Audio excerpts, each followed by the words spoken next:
ಸಚಿವ ಸಂಪುಟ ವಿಸ್ತರಣೆ ಚರ್ಚೆ ಬಂದಾಗೆಲ್ಲ ಶಿವಲಿಂಗೌಡರ ಹೆಸರು ಹಾಲಿ ಮಿನಿಸ್ಟರ್ಗಳು ಹೇಳ್ತಾರಲ್ಲ ಸರ್, ಶಿವಲಿಂಗೌಡರು ಆಗ್ಬೇಕಿತ್ತು ಮುಂದಿನ ಟರ್ಮ್. ರಾಜಣ್ಣರು ಹೇಳ್ತಿದ್ದಾರೆ. ಏನು ಸರಿ ಸಲಿನಾರ ನಾವು ಮಂತ್ರಿನ ಕೊಡ್ತೀವಿ ಅಂತಲೇ ಪ್ರಾಮಿಸ್ ಮಾಡಿ ನನ್ನನ್ನು JDSನಿಂದ ಕಾಂಗ್ರೆಸ್ಸಿಗೆ ಕರ್ಕೊಂಡು ಹೋಗಿತ್ತು. ಅದರಲ್ಲೇನು ಮುಚ್ಚು ಮರೆ ಇಲ್ಲ. ಸಿದ್ದರಾಮಣ್ಣರು ಹೇಳಿದರು ನನಗೆ ನಾನು ಕೊಡ್ತೀನಿ ಅಂತ. ಈಗಲೂ 2.5 ವರ್ಷಕ್ಕೆ ನಾನು ಕೊಡ್ತೀನಪ್ಪ ಅಂತ ನಿಮ್ಮ ಎದುರಿಗೇ ಎಲ್ಲ ಕಡೆ ಹೇಳಿದ್ದಾರೆ, ಎಲ್ಲ ಪಬ್ಲಿಕ್ ಸ್ಪೀಚ್ನಲ್ಲೂ ಹೇಳಿದ್ದಾರೆ. ಇನ್ನು ಅದಕ್ಕೆ ಸಮಯ ಇನ್ನೂ ರೀಶಫಲ್ ಆಗಿಲ್ಲ.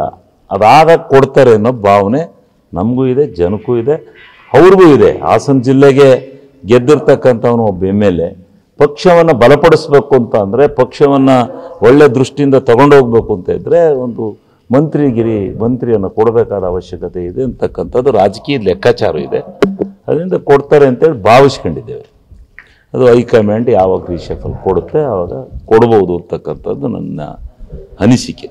ಸಚಿವ ಸಂಪುಟ ವಿಸ್ತರಣೆ ಚರ್ಚೆ ಬಂದಾಗೆಲ್ಲ ಶಿವಲಿಂಗೌಡರ ಹೆಸರು ಹಾಲಿ ಮಿನಿಸ್ಟರ್ಗಳು ಹೇಳ್ತಾರಲ್ಲ ಸರ್, ಶಿವಲಿಂಗೌಡರು ಆಗ್ಬೇಕಿತ್ತು ಮುಂದಿನ ಟರ್ಮ್. ರಾಜಣ್ಣರು ಹೇಳ್ತಿದ್ದಾರೆ.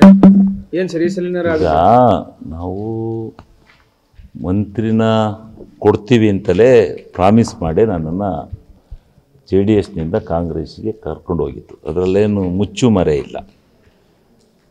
ಸಿದ್ದರಾಮಣ್ಣರು ಹೇಳಿದರು ನನಗೆ ನಾನು ಕೊಡ್ತೀನಿ ಅಂತ.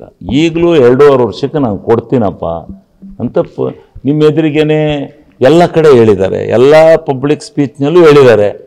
ಇನ್ನು ಅದಕ್ಕೆ ಸಮಯ ಇನ್ನೂ ರೀಶಫಲ್ ಆಗಿಲ್ಲ.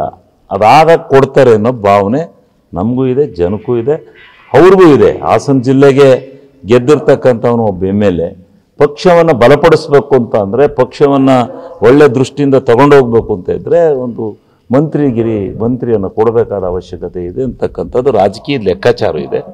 ಅದರಿಂದ ಕೊಡ್ತಾರೆ ಅಂತೇಳಿ ಭಾವಿಸ್ಕೊಂಡಿದ್ದೇವೆ.